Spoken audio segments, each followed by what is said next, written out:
newscounter.এ আপনাদের আরো একবার স্বাগত।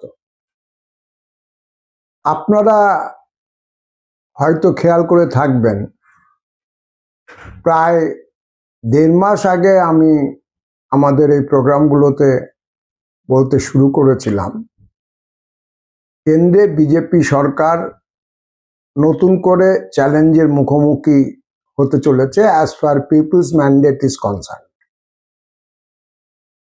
তবে সেই মুহূর্তে আমার যেটা বেশি ফোকাল পয়েন্ট মনে হয়েছিল সেটা হচ্ছে অযোধ্যা থেকে শুরু করে বদ্রীনাথ পর্যন্ত চাঁদা চুরির যে ঘটনা, সেই ঘটনা। কারণ আমি দেখেছিলাম যে হিন্দুত্বের ভাবাবেগের উপর ভর দিয়ে বিজেপি হিন্দি বলয় এবং কোট আনকোট কো বলয়ে ক্ষমতায় এসেছিল, সেই হিন্দুত্বের ভাবাবেগে যারা বিশ্বাস করেন ভক্তজন, তারা ভীষণভাবে শকড যখন তারা জেনেছেন যে একের পর এক প্রিমিয়ার বিভিন্ন ধর্মীয় প্রতিষ্ঠান, অযোধ্যার রাম মন্দির হোক অথবা চারধামের অন্যতম মুখ্য পীঠ বদ্রীনাথ মন্দির হোক, সেখান থেকে তাদের দেয়া প্রণামী চুরি হয়ে গেছে এবং সেই প্রণামীর টাকা ট্রাস্টের অথবা মন্দিরের কর্মচারীদের শৌচাগার থেকে পর্যন্ত উদ্ধার হয়েছে। আরো বেশি গুফাপ হয়েছিল যখন আমরা দেখেছিলাম যে উত্তরপ্রদেশ বিধানসভা স্পিকার বলছেন, প্রকাশ্যে অন রেকর্ড বলছেন, যে সেই সমস্ত ভক্তদের টাকাই চুরি হয়ে গেছে যারা পাপের টাকা মন্দিরে দান করেছিল। এবং মেইনস্ট্রিম মিডিয়া অথবা গদি মিডিয়া, আপনারা যে নামেই ডাকুন, তারা প্রথম দিকে এই ঘটনাকে সেরকম গুরুত্ব না দিলেও এটার স্নোবলিং এত বেশি হতে শুরু করে যে শেষ পর্যন্ত তারাও এটা নিয়ে নিয়মিত কভারেজ করতে বাধ্য হয়।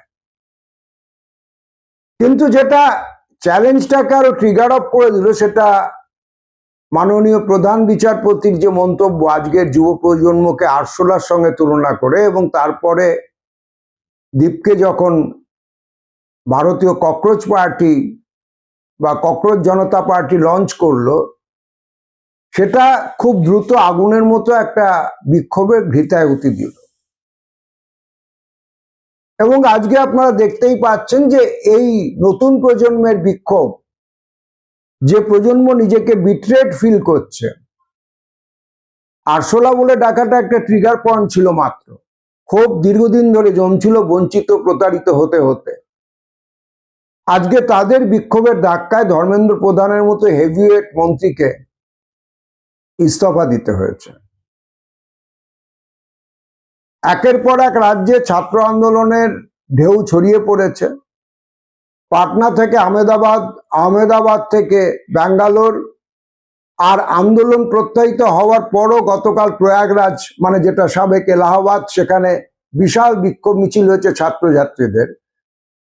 যেটা ইন্টারেস্টিং যে এই প্রত্যেক কটি রাজ্যতেই ডবল ইঞ্জিন সরকার চলছে এবং হিন্দুত্বের গবেষণাগার হিসেবে প্রতিষ্ঠিত বিভিন্ন রাজ্য, সেখানেও নতুন প্রজন্মের মধ্যে বিক্ষোভের আঁচ ছড়িয়ে পড়েছে।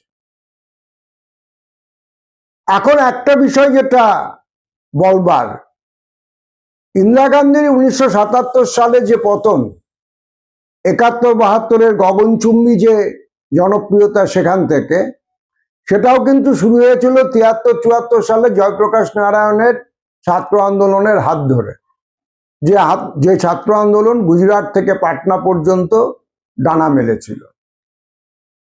এবং তার পরবর্তী পরিণতি কি কি হয়েছিল সেটা আপনারা জানেন। 1975-এ এমার্জেন্সি এবং 1977-এর যে ষষ্ঠ লোকসভা নির্বাচন, তাতে প্রথমবারের জন্য কেন্দ্র থেকে প্রবল প্রতাপশালী ইন্দিরা গান্ধী পরাজিত হয়ে সরে গিয়েছিলেন। কিন্তু এই প্রজন্মের যে বিক্ষোভ, সেখানে 73 বা 74-এর যে বিক্ষোভ, সেটা প্রথম থেকে একটা রাজনৈতিক নির্দিষ্ট দিশা ছিল। কারণ সেখানে নির্দিষ্টভাবে কংগ্রেসের রাজনীতিকে, অর্থনীতিকে নিশানা করে জয়প্রকাশ নারায়ণের নেতৃত্বে বিক্ষোভ আন্দোলন শুরু হয়েছিল নবনির্মাণ আন্দোলনের ব্যানারে। এই সমস্ত কথা পুরনো লোকজনের মনে থাকবে।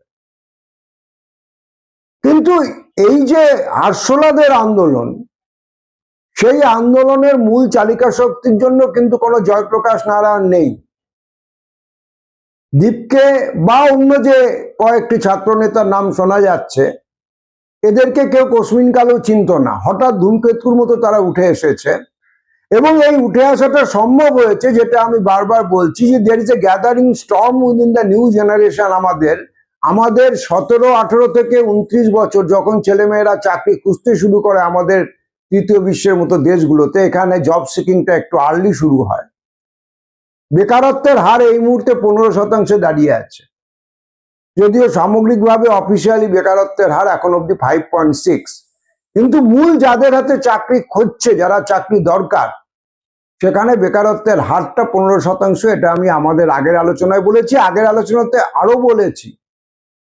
অনেকে বলেন যে আজকের প্রজন্মের হাতে স্কিল নেই, শিক্ষা নেই, সেই জন্য তাদেরকে আমরা চাকরি দিতে পারছি না। They are not unemployed, but they are unemployable. কিন্তু তথ্যটা কি বলছে? তথ্য বলছে বিটেক পাস যারা করেছে তাদের মধ্যে 85% এই মুহূর্তে চাকরি নেই। যারা ম্যানেজমেন্ট পাস করেছে তাদের মধ্যে 50% চাকরি নেই। আপনারা যদি বিভিন্ন সাইটে যান তাহলে দেখবেন আহমেদাবাদ কিংবা কানপুর আইআইটি থেকে পাশ করে বেরোনো ছেলেমেয়েরা তারা ওপেন ফর অফার, নিজেদেরকে বলছে আমাদের চাকরি নেই, আমরা ওপেন আছি ওদের ভাষায়। এখন এই ওপেননেসটা আসলে খুব ভয়ঙ্কর, কারণ তারা ওপেন আছে মানে আহমেদাবাদ বিজনেস ম্যানেজমেন্ট থেকে পাশ করে বেরিয়ে অথবা কানপুর আইআইটির মতো প্রিমিয়ার প্রতিষ্ঠান থেকে পাশ করে বেরিয়েও তারা কোনো জব পাচ্ছে না। একটি বাচ্চা ছেলে যন্তর মন্তরে এসেছিল, তাকে সাংবাদিকরা জিজ্ঞেস করে যে তুমি কেন বিক্ষোভের মিছিলে এসেছো? সে উত্তরে বলেছে যে আমি দেখছি আমার যে ইনস্টিটিউট, সেখানকার সিনিয়ররা ইঞ্জিনিয়ারিং এর ডিগ্রি নিয়ে বসে থেকে এখন ক্যাব চালাচ্ছে। আমি আমার ভবিষ্যৎ নিয়ে শঙ্কিত যে দুদিন বাদে আমি যখন পাস আউট হিসেবে বেরোবো, তখন আমারও ভবিতব্য এই ক্যাব চালকের ভবিতব্য নির্ভর করছে কিনা। এবার ধরুন অন্য দিক থেকে ভাবুন, যে আপনি ধরে নিলেন যে না, এটা একটু শিক্ষিত ছেলে মেয়েদের তাহলে সমস্যা, কারণ একটা অপশন হিসেবে তো ক্যাব চালানো আছে। এই ইথানলকে কেন্দ্র করে যে নতুন বিতর্কের মুখোমুখি হতে হচ্ছে পরিবহন শিল্পকে, সেটা হচ্ছে যে ইথানল মেশানো পেট্রোলিয়ামের ধাক্কায় ইঞ্জিন খারাপ হচ্ছে বলে অভিযোগ। সরকার অফিসিয়ালি বলছেন 4 থেকে 5% মাইলেজ কম পাওয়া যাবে, কিন্তু বাস্তবে অভিজ্ঞতা বলছে তার থেকে বেশি। এবং বারবার ইঞ্জিন বিকল হওয়ার ধাক্কায় এই বিপদ আরও বেশি বেড়েছে। এখন এটা বলতে পারেন যে কেউ এটা নতুন প্রযুক্তির সমস্যা, এখানে বিজেপির বিপদ হবে কেন? প্রযুক্তি নিয়ে পরীক্ষা নিরীক্ষা হতেই পারে। মুশকিল হচ্ছে যে এখানেও বিজেপির কাটমানির গল্প জড়িয়ে গেছে, যেটা প্রযুক্তিগত বা টেকনোলজিক্যাল ডিবেট হতে পারত, সেটা রাজনৈতিক বিতর্কে পরিণত হয়েছে। নীতিন গডকরির ছেলে নিজে ইথানল ব্যবসার সঙ্গে যুক্ত, এবং তার স্বার্থে জোর করে ইথানল মেশানো পেট্রোলিয়াম চালু করা হচ্ছে, এই অভিযোগ সামনে আসতে শুরু করেছে। আপনারা আশা করি সমস্যাটা কোথায় এখন সহজেই বুঝতে পারছেন। আর একটা কেলেঙ্কারি নতুন নতুন স্ক্যাম অফশুট হিসেবে জন্ম দেয়। ইথানল প্রজেক্টকে টেকানোর জন্য ফুড কর্পোরেশন অফ ইন্ডিয়া তারা যে দামে চাল কেনে, সেই সংগৃহীত প্রক্রিয়া করা চাল কম দামে ইথানল কোম্পানিগুলোকে দেয়। এটা সরকারের নীতি, এর মধ্যে কোনো অস্পষ্টতা নেই। দুর্নীতিটা যেখানে, যে ইথানল কোম্পানিকে দেওয়ার নাম করে এফসিআই এর গোডাউন থেকে চাল বার করে সেই কম দামে কেনা চাল আবার বেশি দামে এফসিআই কোম্পানিকে বিক্রি করা হচ্ছে, মাঝখানে বিভিন্ন ইথানল কোম্পানিকে সামনে রেখে। ইথানল কোম্পানি যাদেরকে শিখণ্ড হিসেবে সামনে রাখা হচ্ছে ভুয়ো পেপারস তৈরি করার জন্য, তাদের মালিক ঠিক কারা, তাদের খুঁটি কোথায় বাঁধা আছে, এই ছবিটা এখনো স্পষ্ট হয়নি। কিন্তু এখন অবধি ছবি যেটুকু স্পষ্ট হয়েছে তাতে দেখা যাচ্ছে মধ্যপ্রদেশে প্রায় 1200 কোটি টাকার চাল এই কেলেঙ্কারিতে জড়িয়ে গেছে।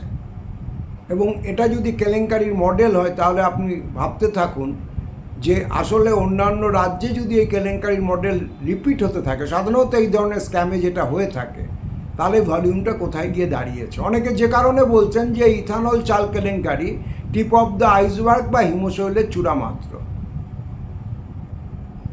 সামগ্রিকভাবে এই প্রতিটা ইস্যু, যেখানে নতুন প্রজন্মের ইস্যু, যেখানে পরিবহন শ্রমিকদের ইস্যু, যেখানে নয়ডা থেকে শুরু করে গুজরাটের বারোদা পর্যন্ত অসংগঠিত শ্রমিকদের ইস্যু, যে আন্দোলনে যোগ দিয়ে বাংলার মেয়ে আকৃতি চৌধুরী এখনও জেল খাটছে অসংগঠিত শ্রমিকদের ন্যায্য দাবির আন্দোলনে দাঁড়িয়ে, এবং অবশ্যই কৃষকদের ইস্যু, যে কৃষকরা মার্কিনীদের সঙ্গে চুক্তির সুবাদে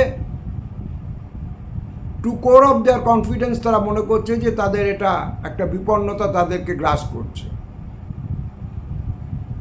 তো সামগ্রিকভাবে এইটা যেখানে ছবি, সেখানে 2027 মানে ঠিক পরের বছর 3টে বড় রাজ্যে বিধানসভা নির্বাচন, উত্তরপ্রদেশ, উত্তরাখণ্ড এবং পাঞ্জাব। তার মানে উত্তরপ্রদেশ এবং উত্তরাখণ্ড তার মধ্যে সরাসরি গোবলয়ের মধ্যে পড়ে। আরও দুটো ছোট রাজ্যে আছে, সেটা মণিপুর এবং গোয়া, অতটা প্রাসঙ্গিক হয়তো সর্বভারতীয় রাজনীতির প্রেক্ষিতে নয়। কিন্তু এই নির্বাচনগুলোর ফলাফলের উপরে অনেকটা নির্ভর করবে আগামী 2029-এর নির্বাচনের গতিমুখ কোন দিকে যাচ্ছে। আপনারা ইতিমধ্যে জানেন 2019-এর তুলনায় 2024-এর লোকসভা নির্বাচনে বিজেপির উত্তরপ্রদেশের ফলাফল খুবই খারাপ হয়েছে, আসন সংখ্যা প্রায় হাফ হয়ে গেছে। সমাজবাদী পার্টি লোকসভায় বিজেপির থেকে বেশি আসন পেয়েছে, কেউ ভাবতেও পারেননি।